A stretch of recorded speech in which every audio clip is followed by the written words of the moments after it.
રશિયાએ યુદ્ધના 14મા દિવસે વધુ 4 શહેરોમાં યુદ્ધ વિરામની જાહેરાત કરી. કીવ, ખાર્કિવ, સુમી, મારિયુપોલ, ચર્નીહેવ શહેરોમાં યુદ્ધ વિરામ રહેશે. યુદ્ધ વિરામમાં 9 માર્ચે સાયલેન્સ પીરિયડ રહેશે, જેથી અહીં ફસાયેલ ભારત સહિતના વિદેશી નાગરિકો સુરક્ષિત રીતે બહાર નીકળી શકે. બીજી તરફ યુદ્ધમાં રશિયન સૈનિકોએ 61 હોસ્પિટલ અને મેડિકલ ઇક્વિપમેન્ટ્સને નષ્ટ કર્યા છે. યુક્રેનના પૂર્વી શહેર સેવેરોડોનેસ્ક પર રશિયન લશ્કરી હુમલામાં ઓછામાં ઓછા 10 લોકોના મૃત્યુ થયા છે. અમેરિકાએ દાવો કર્યો છે કે રશિયન સૈનિકો યુક્રેનની બાયોલોજિકલ રિસર્ચ ફેસિલિટી પર કબજો કરવા માંગે છે. સાથે જ બાઇડનનું કહેવું છે કે ચીનની કંપનીઓ સામે કડક કાર્યવાહી થઈ શકે છે, જે રશિયાને મદદ કરી રહી છે. આ તરફ યુરોપિયન યુનિયને યુક્રેનને $50 કરોડ માનવતાવાદી સહાયની જાહેરાત કરી છે. અમેરિકાએ રશિયામાં ઓઇલ અને ગેસની આયાત બંધ કરવાની તૈયારી વચ્ચે અમેરિકામાં 1 ગેલન પેટ્રોલની સરેરાશ કિંમત $4.17 પર રેકોર્ડ સ્તરે પહોંચી ગઈ છે. રશિયા યુક્રેન પર કબજો કરી ત્યાં પોતાની કઠપૂતળી સરકાર બેસાડવા 14 દિવસથી સતત હુમલા કરી રહ્યું છે, જેમાં નિર્દોષોના મોત થઈ રહ્યા છે અને યુક્રેનના પાડોશી દેશો પણ શરણાર્થી સંકટ ઘેરાઈ રહ્યું છે. રશિયાએ મોડી રાત્રે સુમી શહેર પર રશિયન હવાઈ હુમલા કર્યા. આ હવાઈ હુમલામાં 3 બાળકો સહિત વધુ 22 લોકોના મૃત્યુ થયા છે. સાથે જ મોટી સંખ્યામાં યુક્રેનિયન નાગરિકો દેશ છોડી રહ્યા છે. સેવ ધ ચિલ્ડ્રન સંસ્થાના જણાવ્યા અનુસાર યુદ્ધના કારણે 20 લાખ લોકોએ યુક્રેન છોડ્યું છે, જેમાં 8 લાખ બાળકોનો સમાવેશ થાય છે. એવા ઘણા બાળકો છે જેમને માતા પિતા વિના યુક્રેન છોડવાની ફરજ પડી, જેના કારણે પાડોશી દેશોમાં શરણાર્થીઓનું સંકટ વધ્યું છે. લોકો Romania, Poland, Moldova, Slovakia, Hungary અને બેલારૂસમાં આશરો લઈ રહ્યા છે. આ લોકો માટે આગળનો રસ્તો મુશ્કેલ દેખાઈ રહ્યો છે. એક તરફ અમેરિકાએ પોતાના દેશમાં આવતા યુક્રેનિયનોને ટેમ્પરરી પ્રોટેક્ટેડ સ્ટેટસ આપવાનો નિર્ણય કર્યો છે અને બીજી તરફ લોકોને બ્રિટન જવા માટે મુશ્કેલીઓનો સામનો કરવો પડી રહ્યો છે. યુક્રેનની ફર્સ્ટ લેડી ઓલેના ઝેલેન્સ્કીએ તેના ખુલ્લા પત્રને યુક્રેનથી સાક્ષી નામ આપ્યું છે, જેમાં કહ્યું છે કે યુક્રેનના લોકો ક્યારેય હાર નહીં માને, હથિયાર નહીં મૂકે. તો રશિયા દ્વારા યુક્રેન પર હુમલો કરવામાં આવ્યો તેના પાછળ એક મોટું કારણ યુક્રેનની યુરોપીય દેશોના સૈન્ય સંગઠન નાટોમાં સામેલ થવાની આકાંક્ષા હતી, પરંતુ નાટો તરફથી મળેલા દગા બાદ લાગે છે કે હવે યુક્રેનની આ ઈચ્છા સમાપ્ત થઈ ગઈ છે. યુદ્ધના 14મા દિવસે એવું લાગે છે કે યુક્રેન અને રશિયા વચ્ચે ચાલી રહેલું આ યુદ્ધ આગામી થોડા દિવસોમાં સમાપ્ત થઈ શકે છે અને એવા સંકેત છે કે યુક્રેનની સરકારે રશિયા દ્વારા નક્કી કરેલી શરતોને સ્વીકારવાનું શરૂ કર્યું છે. યુક્રેનના રાષ્ટ્રપતિ વોલોદિમીર ઝેલેન્સ્કીએ કહ્યું છે કે યુક્રેનને નાટોનું સભ્યપદ નથી જોઈતું. તેમણે કહ્યું કે નાટો વિવાદાસ્પદ વસ્તુઓ અને રશિયા સાથે અથડામણથી ડરે છે. નાટોના સભ્યપદમાં રસ ન હોવાનું જણાવતા ઝેલેન્સ્કીએ એમ પણ કહ્યું કે તેઓ એવા દેશના પ્રમુખ નથી બનવા માંગતા જે ઘૂંટણીએ પડીને કોઈની પાસે કંઈક માંગવા મજબૂર હોય. સાથે જ તેઓ રશિયાના સમર્થક 2 વિસ્તાર દોનેત્સ્ક અને લુહાન્સ્કની સ્થિતિ અંગે સમજૂતી કરવા માટે પણ તૈયાર છે. આ બંને વિસ્તારને પુતિને યુક્રેન પર આક્રમણ કરતા પહેલા સ્વતંત્ર જાહેર કર્યા હતા. આ બંને મુદ્દા જ રશિયા યુક્રેનના યુદ્ધનું કારણ માનવામાં આવે છે. પુતિનની ડિમાન્ડ માંગવા અંગે ઝેલેન્સ્કીએ જણાવ્યું છે કે જો સુરક્ષાની ખાતરી મળતી હોય તો તેઓ કોઈ પણ વાતચીત માટે તૈયાર છે. એટલે કે સ્પષ્ટ દેખાઈ રહ્યું છે કે અત્યાર સુધી કરડાકીથી વાત કરતા યુક્રેનના રાષ્ટ્રપતિ ઝેલેન્સ્કીના સૂર અને વલણ બંને નરમ પડ્યા છે અને સમાધાનકારી રસ્તા અપનાવવા તેઓ તૈયાર થયા છે. તો ઓપરેશન ગંગા હેઠળ યુદ્ધની વચ્ચે યુક્રેનમાં ફસાયેલા ભારતીય નાગરિકોની સાથે સાથે ભારત અન્ય દેશોના લોકોને બહાર કાઢવા માટે મહત્વની ભૂમિકા ભજવી રહ્યું છે, જેથી પાકિસ્તાનના નાગરિકો અને બાંગ્લાદેશના પીએમએ ભારત સરકારનો આભાર માન્યો છે. ઓપરેશન ગંગા હેઠળ ભારતે પાકિસ્તાન, નેપાળ, ટ્યુનિશિયા સહિત અન્ય ઘણા દેશોમાં ફસાયેલા નાગરિકોને બચાવ્યા છે. આ લોકો ભારતનો આભાર માની રહ્યા છે. આવી જ એક પાકિસ્તાની યુવતી અસ્મા શફીકને ભારતીય દળે યુક્રેનમાંથી સુરક્ષિત કાઢી અને તે ટૂંક સમયમાં જ પોતાના દેશમાં પરત ફરશે. આ મદદ બદલ અસ્માએ વડાપ્રધાન મોદી અને ભારતીય દૂતાવાસનો આભાર માન્યો અને કહ્યું કે Hello, my name is Asma Shafiq and I'm from Pakistan and I'm really thankful to the embassy of Indian embassy of Kyiv for supporting us all the way here as we were stuck in very difficult situations, and also thanking the Prime Minister of India, and thank you so much for supporting us and hope we get home safely because of the Indian embassy. બીજી તરફ યુક્રેનમાં ફસાયેલ 9 બાંગ્લાદેશી નાગરિકોને પણ ભારતે આ યુદ્ધગ્રસ્ત ક્ષેત્રમાંથી rescue કરી હેમખેમ બહાર કાઢ્યા છે. પોતાના નાગરિકોની રક્ષા કરવા બદલ અને તેમને મદદ કરવા બદલ બાંગ્લાદેશના પીએમ શેખ હસીનાએ ભારત સરકાર અને વડાપ્રધાન નરેન્દ્ર મોદીનો આભાર માન્યો છે. તો રશિયાએ યુક્રેન પર હુમલો કર્યા બાદ અમેરિકા સહિત મોટાભાગના પશ્ચિમી દેશોએ રશિયા પર પ્રતિબંધો મૂકી દીધા છે. તેમ છતાં રશિયામાં રાષ્ટ્રપતિ પુતિનની લોકપ્રિયતામાં જબરદસ્ત વધારો થયો છે. યુક્રેન પર હુમલા બાદ રશિયા વિશ્વમાં સૌથી વધુ પ્રતિબંધોનો સામનો કરનાર દેશ બન્યો છે. 22 ફેબ્રુઆરી પહેલા રશિયા સામે 2754 પ્રતિબંધો હતા અને યુક્રેન પર હુમલા પછી અન્ય 2788 પ્રતિબંધો લાદવામાં આવ્યા. એટલે કે રશિયા પર હાલ 5532 પ્રતિબંધો લાગેલા છે. રશિયા પર સ્વિટ્ઝરલેન્ડે 586, યુરોપિયન યુનિયને 518, કેનેડાએ 454, ઓસ્ટ્રેલિયાએ 413, અમેરિકાએ 243, યુકે 35 અને જાપાને 35 પ્રતિબંધો લગાવ્યા છે. આમાંથી મોટા ભાગના પ્રતિબંધો રશિયા દ્વારા યુક્રેન પર હુમલો કરવાને લઈને લગાવવામાં આવ્યા છે, પણ તેમ છતાં રશિયામાં વ્લાદિમીર પુતિનની લોકપ્રિયતામાં જોરદાર વધારો જોવા મળ્યો છે. રશિયામાં યુક્રેન યુદ્ધ પર છૂટાછવાયા વિરોધ વચ્ચે એક સરકારી એજન્સી દ્વારા હાથ ધરવામાં આવેલા તાજેતરના સર્વેમાં 65% રશિયન જનતાએ પુતિન દ્વારા યુક્રેન પર કરવામાં આવેલ સૈન્ય કાર્યવાહીને સમર્થન આપ્યું છે. એટલું જ નહીં, અન્ય એક સ્થાનિક સર્વેમાં 71% લોકોએ પુતિન પર વિશ્વાસ વ્યક્ત કર્યો છે. યુક્રેન યુદ્ધની શરૂઆત પહેલા 60% રશિયન જનતાનો વિશ્વાસ પુતિન પર હતો, પણ યુદ્ધ બાદ તેમાં જબરજસ્ત ઉછાળો જોવા મળી રહ્યો છે. યુક્રેન અને રશિયા વચ્ચેનો જંગ ખતમ નથી થઈ રહ્યો અને વધી રહ્યો છે મૃત્યુઆંક. પલાયન કરતા લોકો. 14 દિવસ થયા પણ જંગ ચાલુ છે. ક્યારેક યુદ્ધ વિરામ તો ક્યારેક વસાહતી ઇમારતો પર ફાયરિંગ, પણ જંગ થંભ્યો નથી. એક બાજુ યુદ્ધમાં ફસાયેલા લોકોને નીકાળવા માટે રશિયાએ બુધવારે કીવ, ખાર્કિવ, સુમી, મારિયુપોલ, ચેર્નિહિવમાં યુદ્ધ વિરામની જાહેરાત કરી, તો બીજી બાજુ યુક્રેનના પૂર્વી શહેર સેવેરોડોનેસ્કમાં રશિયાના મિસાઇલ હુમલામાં 10 લોકોના મોત થયા અને મૃત્યુઆંક વધી શકે છે. આ પહેલા સુમીમાં થયેલા હવાઈ હુમલામાં 22 લોકોના મોત નીપજ્યા, જેમાં બાળકો પણ સામેલ છે. યુદ્ધભૂમિમાંથી પોતાના જીવ બચાવવા અત્યાર સુધી 20 લાખ લોકોએ યુક્રેન છોડી દીધું છે, જેમાં 8 લાખ બાળકો છે. તો ઘણા બાળકો માતા પિતા વિના જ યુક્રેન છોડવા મજબૂર બન્યા છે, જેના કારણે પાડોશી દેશોમાં રેફ્યુજી સંકટ વધી ગયું છે. એક તરફ અમેરિકાએ જ્યાં રશિયા પાસેથી તેલ અને ગેસની આયાત પર પ્રતિબંધ લગાવ્યો છે, તો બીજી બાજુ જંગ વચ્ચે પોલેન્ડે પોતાના MiG-29 ફાઇટર પ્લેન યુક્રેનને આપવાની જાહેરાત કરી. જોકે અમેરિકાએ પોલેન્ડના આ પગલાંને ચિંતાજનક અને અયોગ્ય ગણાવ્યું.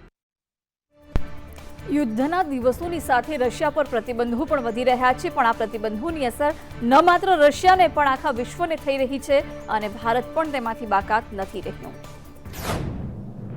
ફરી એક વખત ફરી શકે છે સામાન્ય લોકોના ખિસ્સા પર કાતર. જંગ બે દેશ વચ્ચે થઈ રહ્યો છે, પરંતુ આજના વૈશ્વિકીકરણના યુગમાં બે દેશો વચ્ચેનો સંઘર્ષ આખા વિશ્વ માટે સંકટ બની રહ્યો છે. સતત ક્રૂડ ઓઇલના ભાવમાં થતો વધારો આખા વિશ્વ માટે ચિંતા છે. ગ્લોબલ બજારમાં બ્રેન્ટ ક્રૂડની કિંમત $130 પાર પહોંચી ગઈ છે. અમેરિકા અને બ્રિટને રશિયા પર બીજો એક પ્રતિબંધનો બોમ્બ ફોડ્યો અને બંને દેશોએ રશિયા પાસેથી ગેસ અને ઓઇલની આયાત પર પ્રતિબંધ લગાવ્યો, જેથી હવે ક્રૂડ ઓઇલના ભાવ આસમાને આંબી રહ્યા છે અને રશિયાની ચેતવણી પ્રમાણે તે $300 પ્રતિ બેરલ આંબે તો પણ નવાય નહીં.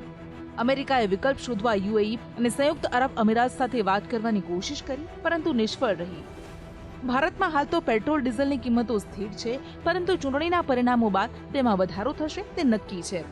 ભલે મંત્રી કહી રહ્યા હોય કે આ ભાવ તેલ કંપનીઓ નક્કી કરે છે, પણ તેમાં સરકારનો સીધો અંકુશ હોય જ છે અને લગભગ 120 દિવસના બ્રેક બાદ ફરી લોકોને ઝટકો લાગશે. જમ્મુ કાશ્મીરમાં આતંકીઓ તેમની નાપાક હરકતમાંથી બાજ નથી આવી રહ્યા. શ્રીનગરમાં આતંકીઓએ એક સરપંચની ગોળી મારી હત્યા કરી છે. જમ્મુ કાશ્મીરમાં શ્રીનગરમાં આતંકવાદીઓએ એક સરપંચની ગોળી મારી હત્યા કરી નાખી છે. આ ઘટના બાદ સેના દ્વારા સમગ્ર વિસ્તારને કોર્ડન કરી સર્ચ ઓપરેશન ચલાવવામાં આવી રહ્યું છે, પરંતુ આતંકવાદીઓ અંગે કોઈ જાણકારી નથી મળી. પીડીપીના સરપંચ સમીર અહેમદ બટ સાંજના સમયે તેમના ઘર નજીક ફરી રહ્યા હતા. તે દરમિયાન જ નિશાન લગાવીને બેસેલા આતંકવાદીઓએ તેમના પર ફાયરિંગ કર્યું હતું અને ફાયરિંગ કરી ત્યાંથી તુરંત નાસી છૂટ્યા હતા. સરપંચને છાતીમાં ગોળી વાગી હતી. ત્યાં હાજર લોકોએ પોલીસને જાણ કરી અને ત્યારબાદ પોલીસે તેમને હોસ્પિટલ ખસેડ્યા, પરંતુ તપાસ દરમિયાન ફરજ પરના ડોક્ટરે તેમને મૃત જાહેર કર્યા. હાલ પોલીસ એ તપાસમાં લાગેલી છે કે કયા આતંકી સંગઠન દ્વારા સરપંચ પર ફાયરિંગ કરવામાં આવ્યું હતું. ગત સપ્તાહે પણ આતંકીઓએ બજારમાં ગ્રેનેડ અટેક કર્યો હતો, જેમાં એક વ્યક્તિનું મોત થયું હતું, જ્યારે 24 જેટલા લોકોને ઈજા થઈ હતી. તો ઉધમપુરમાં સલાથિયા ચોકમાં આઈઈડી બ્લાસ્ટ થયો, જેમાં એક વ્યક્તિનું મોત થયું છે, જ્યારે 14થી વધુ લોકો ઘાયલ બતાવાઈ રહ્યા છે. તો પરિણામ આવતા પહેલા કોંગ્રેસ સતર્ક થઈ છે, જેથી ભૂતકાળનું પુનરાવર્તન ન થાય. પોતાના ધારાસભ્યો અન્ય પાર્ટીમાં ન જતા રહે અને ફરી સત્તાથી વંચિત ન રહી જવાય.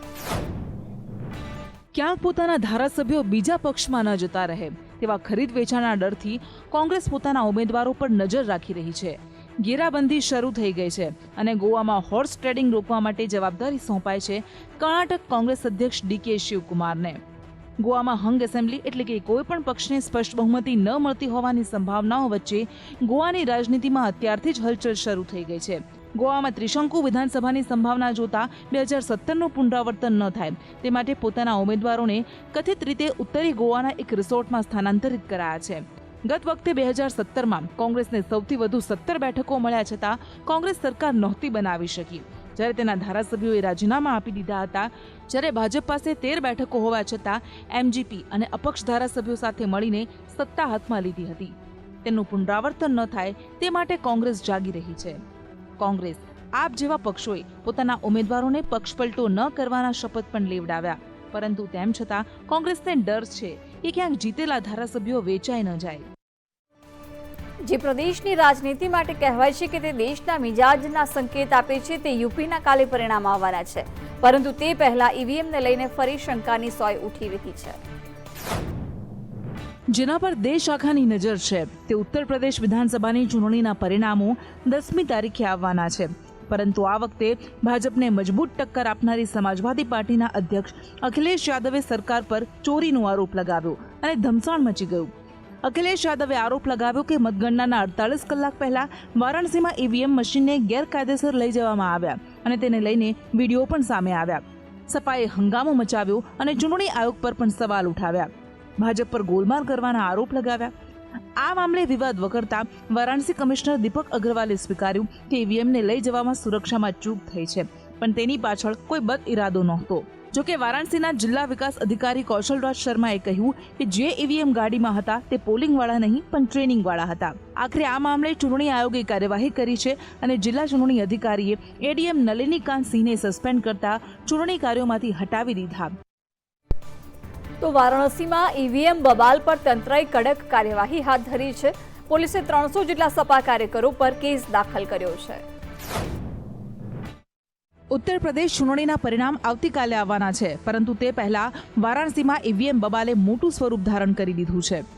ઈવીએમથી ભરેલી ગાડી પકડાઈ હતી. ત્યારબાદ ઈવીએમ બદલવાની અફવાએ જોર પકડ્યું હતું, જેને પગલે સમાજવાદી પાર્ટીના કાર્યકર્તાઓએ પથ્થરમારો અને તોડફોડ કરી હતી. જેને પગલે વારાણસી પોલીસે સમાજવાદી પાર્ટીના 300 कार्यकर्ताओं सामे फौजदारी गुनो दाखिल કર્યો છે. बाद में वो धीरे धीरे इतने लोग यहाँ इकट्ठे हो गए, यहाँ सारे मजिस्ट्रेट आए, सारे अधिकारीगण आए, उन्होंने समझाया, परंतु भीड़ होने की वजह से अब सारे प्रत्याशियों को और पॉलिटिकल पार्टी के जो अध्यक्ष हैं उनको बुलाया गया है कि स्पष्ट कर लें जो ईवीएम ले जाई जा रही थी वो ट्रेनिंग लाया गया है और सारी जो मशीनें इलेक्शन के दिन गई थी जिनमें पोलिंग हुई है उस सब की लिस्ट उनको जो मेल से भेजी गई आज दोबारा हार्ड कॉपी दी जा रही है. પોલીસ આરોપીઓની ઓળખ કરવા માટે સીસીટીવી ફૂટેજ પણ તપાસી રહી છે. મહત્વનું છે કે આ હુમલામાં એડીજીની ગાડીને પણ નુકસાન પહોંચ્યું હતું, જેને પગલે વારાણસી પોલીસે કડક કાર્યવાહી હાથ ધરી છે. તો રાજીવ ગાંધી હત્યા કેસના દોષીને સુપ્રીમ કોર્ટમાંથી મળી ગયા છે જામીન. સુપ્રીમ કોર્ટે રાજીવ ગાંધી હત્યા કેસમાં દોષિત પેરારી વલનને જામીન આપી દીધા છે. પૂર્વ પીએમ રાજીવ ગાંધી હત્યા કેસમાં પેરારી વલન છેલ્લા 32 વર્ષથી સતત જેલમાં છે. આ સાથે સુપ્રીમ કોર્ટે સપ્ટેમ્બર 2018માં તમિલનાડુ સરકારની જેલ મુક્તિની ભલામણ પર નિર્ણય ન લેવાના રાજ્યપાલના નિર્ણય પર સવાલ ઉઠાવ્યા છે. નોંધનીય છે કે પેરારી વલન છેલ્લા 32 વર્ષથી રાજીવ ગાંધી હત્યા કેસમાં જેલમાં છે. મુક્તિની ભલામણ પર સવાલ ઉઠાવતા સુપ્રીમ કોર્ટે કહ્યું કે શું રાજ્યના રાજ્યપાલ પાસે આ બાબતે કોઈ વિવેક બુદ્ધિ છે? સુપ્રીમ કોર્ટે 2 વર્ષ અને 5 મહિના પછી રાજ્ય સરકારની ભલામણ રાષ્ટ્રપતિને મોકલવા પર રાજ્યપાલની પણ ટીકા કરી હતી. ટાડા કોર્ટ અને સુપ્રીમ કોર્ટે પેરારી વલનને મૃત્યુદંડની સજા સંભળાવી હતી. બાદમાં દયા અરજીની સુનાવણીમાં વિલંબને કારણે તેની મૃત્યુદંડની સજાને આજીવન કેદના ફેરવવામાં આવી હતી. તમિલનાડુ સરકારે તેની આજીવન કેદ નાબૂદ કરવા અને તેને મુક્ત કરવાનો ઠરાવ પણ પસાર કર્યો હતો. આ મામલો હાલમાં રાજ્યપાલ અને રાષ્ટ્રપતિ પાસે પેન્ડિંગ છે. હવે સુપ્રીમ કોર્ટે પેરારી વલનને જામીન આપી દીધા છે. કોર્ટે કહ્યું કે જેલમાં રહીને તેના વર્તન, શૈક્ષણિક લાયકાત અને બીમારીના આધારે જામીન આપવામાં આવે છે. તો ગ્રેજ્યુએટ મેડિકલ કોર્સની પ્રવેશ પરીક્ષા માટેની વયમર્યાદા સરકારે દૂર કરી છે. MBBS, ડેન્ટલ, આયુર્વેદિક, હોમિયોપેથિક જેવી ડિગ્રી પરીક્ષામાં વયની મર્યાદા અત્યાર સુધી લાગુ પડતી હતી. નેશનલ મેડિકલ કમિશને વર્ષ 2022માં આવા કોર્સમાં નીટ યુજી પરીક્ષા આપી પ્રવેશ મેળવવા ઈચ્છતા વિદ્યાર્થીઓને રાહત આપતા ઉંમરની મહત્તમ મર્યાદા દૂર કરવાનો નિર્ણય કર્યો છે. આપને જણાવી દઈએ કે ધોરણ 12 વિજ્ઞાન પ્રવાહના ફિઝિક્સ, કેમિસ્ટ્રી અને બાયોલોજી એટલે કે બી ગ્રુપના વિદ્યાર્થીઓને મેડિકલ શાખા એટલે કે MBBS, BDS, BHMS, BAMS જેવા કોર્સમાં પ્રવેશ લેવા માટે નીટ યુજી પ્રવેશ પરીક્ષા આપવી પડે છે. નીટની પ્રવેશ પરીક્ષા દ્વારા દેશમાં કોઈ પણ મેડિકલ કોલેજમાં પ્રવેશ મેળવી શકાય છે. આજે રાષ્ટ્રીય મેડિકલ કમિશનની બેઠક મળી હતી. ચોથી NMC બેઠકમાં મોટો નિર્ણય કરતા કમિટીએ પરિપત્ર જાહેર કરીને કહ્યું કે હવે ગ્રેજ્યુએટ મેડિકલ કોર્સની પ્રવેશ પરીક્ષા માટેની વયમર્યાદા દૂર કરાઈ છે અને આનાથી લાખો વિદ્યાર્થીઓને ફાયદો થશે. વડાપ્રધાન મોદી 11 અને 12 માર્ચે ગુજરાતના પ્રવાસે આવી રહ્યા છે. 2 વર્ષ બાદ યોજાનારા આ પ્રવાસને લઈને તડામાર તૈયારીઓ શરૂ કરાઈ છે અને નેતાઓ તેમજ મંત્રીઓ તેમની સમીક્ષામાં લાગ્યા છે. વડાપ્રધાન મોદી 11 માર્ચે સવારે 10 વાગ્યાની આસપાસ અમદાવાદ આવવાના છે. ત્યારે અમદાવાદ એરપોર્ટ પર તેમનું ભવ્ય સ્વાગત થવાનું છે. તેઓ એરપોર્ટથી કમલમ સુધી રોડ શો યોજશે. 4 લાખ લોકો અભિવાદનમાં જોડાશે. એરપોર્ટથી કમલમ સુધી માનવ સાંકળ બનાવાશે. 1 લાખ લોકો માનવ સાંકળમાં જોડાશે અને અલગ અલગ સમાજના લોકો આ અભિવાદનમાં જોડાશે. અને કોરોના બાદનો આ સૌથી મોટો રોડ શો હશે. રોડ શો કરીને વડાપ્રધાન મોદી સીધા જ કમલમ ખાતે પહોંચશે અને કમલમ ખાતે તેઓ 450થી વધારે નેતાઓ અને ધારાસભ્યોને સંબોધશે. 11 માર્ચે સાંજે 4 વાગ્યા બાદ GMDC ગ્રાઉન્ડ ખાતે યોજાનારા કાર્યક્રમમાં વડાપ્રધાન મોદી હાજર રહેશે.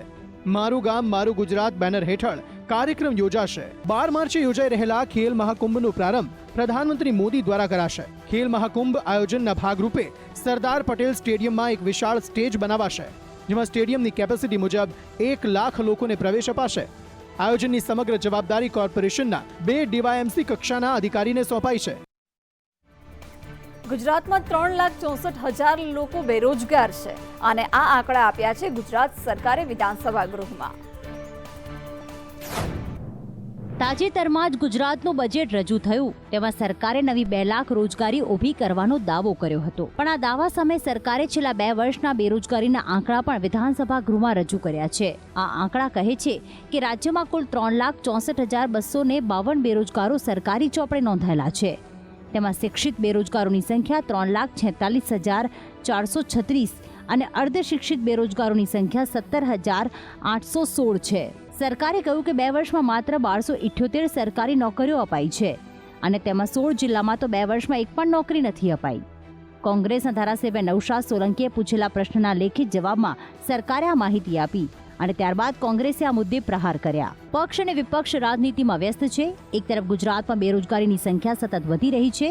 સરકારી ઓફિસોમાં 2 વર્ષમાં 2000 નોકરીઓ પણ નથી મળી, તો બીજી તરફ અનેક સરકારી કચેરીઓમાં જગ્યાઓ ખાલી પડી છે. ગાંધીનગરમાં ભારતીય મજદૂર સંઘના કર્મચારીઓ અને આગેવાનો ગામે ગામથી ઉમટ્યા. સરકારની નીતિઓનો વિરોધ કરી અને ધરણા કર્યા. હમ એક હૈના નારા સાથે ગુજરાતના અલગ અલગ વિસ્તારોમાંથી એક સાદે ગાંધીનગરથી સત્યાગ્રહ છાવણી ખાતે ઉમટી આવેલા 10,000 જેટલા કર્મચારીઓ અને મજદૂર સંઘના સભ્યો પોતાની પડતર માંગણીઓને લઈને સરકાર સામે આક્રોશ વ્યક્ત કરી રહ્યા છે. અને સૌથી મોટો મુદ્દો છે આઉટસોર્સિંગનો. એ જ આઉટસોર્સિંગ અને કોન્ટ્રાક્ટ પદ્ધતિ કે જેનો વિરોધ આશા વર્કર બહેનો પણ કરતી આવી છે અને હોસ્પિટલ્સના વર્ગ 4ના કર્મચારીઓ પણ કરતા આવ્યા છે. આ વિરોધ પ્રદર્શનમાં એટલે જ આશા વર્કર્સ, આશા ફેસિલિટેટર બહેનો, મધ્યાહન તેમજ ST વિભાગ અને પાણી પુરવઠા વિભાગ સહિતના કર્મચારી જોડાયા. સરકારી નિયમ પ્રમાણે જે લઘુત્તમ વેતન હોવું જોઈએ એ અમારું નથી. એ લઘુત્તમ વેતન અમને આપો. એક તરફ સરકારી કચેરીઓમાં જગ્યા ખાલી છે અને બીજી તરફ સરકાર આઉટસોર્સિંગ અને કોન્ટ્રાક્ટ પદ્ધતિથી નોકરીઓ આપી રહી છે. ગુજરાત સરકારના અનેક વિભાગોમાં નિયમિત ભરતી કરવાના બદલે કોન્ટ્રાક્ટ પદ્ધતિ અને આઉટસોર્સિંગથી ભરતી થાય છે.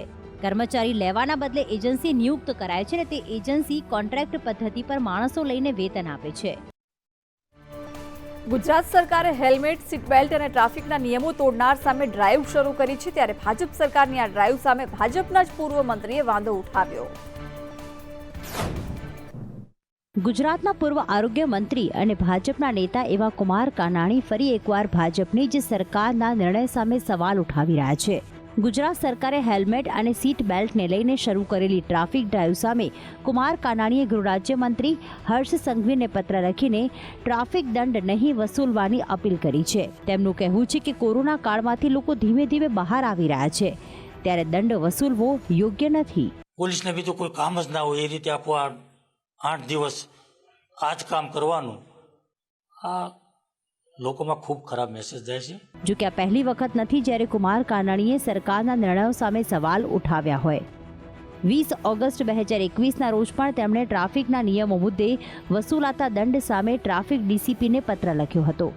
જ્યારે 16 ઓક્ટોબર 2021ના રોજ પણ તેમણે સુરત મનપાના 3 કરોડના રિનોવેશનના નિર્ણય સામે સવાલ ઉઠાવ્યા હતા. જો કે કુમાર કાનાણી કહે છે કે લોકોની સમસ્યાઓ છે તેમને હું સરકાર સુધી પહોંચાડી રહ્યો છું. ગુજરાત ખેડૂત સમાજના પ્રમુખ જ 5449 ખેડૂતોના રૂપિયા ચાઉ કરી ગયા છે. જયેશ પાલ સામે સુરત ક્રાઇમ બ્રાન્ચમાં ખેડૂતોના નાણાં ચાઉ કરી જવા બદલ 27 કરોડ રૂપિયાની છેતરપિંડીની ફરિયાદ નોંધાઈ છે. સુરતના 5449 ખેડૂતોએ ડાંગર તો વેચી પણ તેના નાણાં ન મળ્યા. સુરતના જહાંગીરપુરાની ધમાલ ગ્રુપ કોઓપરેટિવ કોટન સેલ સોસાયટીના પૂર્વ ચેરમેન જયેશ પટેલની સાંઠગાંઠમાં નવસારીના દંપતીએ 27.76 કરોડનો ડાંગરનો પાક ક્રેડિટથી ખરીદીને નાણાં ન ચૂકવ્યા અને નુકસાન ખેડૂતોને ગયું, એટલે હવે પોલીસ ફરિયાદ થઈ છે. The Pal group cooperative cotton cell સોસાયટીમાં જયેશ પટેલ 2016થી 2021 દરમિયાન ચેરમેન હતા. તે સમયે શ્રી સાંઈ હસ્તી એગ્રો પ્રોડક્ટ લિમિટેડના ડિરેક્ટર પ્રજ્ઞેશ અને પત્ની મોના નાયકે ડાંગરનો પાક ખરીદી વ્યાજ સહિત 27.76 કરોડ ચૂકવ્યા નહીં. વેપારીએ રૂપિયા નહીં આપતા ડિરેક્ટરોએ 28મી સપ્ટેમ્બર 2020ના રોજ મીટિંગ બોલાવી હતી. આ મીટિંગમાં પેમેન્ટ મુદ્દે 14 ડિરેક્ટરોએ રાજીનામા ધરી દીધા હતા. એક પછી એક 14 ડિરેક્ટરોએ રાજીનામા આપી દેતા જયેશ પાલે બાકી રૂપિયા ચૂકવવા મુદ્દે લેખિત બાંહેધરી આપતા કહ્યું હતું કે વેપારી રૂપિયા નહીં ચૂકવે તો પોતે પોતાની મિલકત વેચીને પણ રૂપિયા જમા કરાશે. શિયાળાએ વિદાય લીધી પણ ગુજરાતના ખેડૂતોને માવઠાથી છુટકારો ન મળ્યો.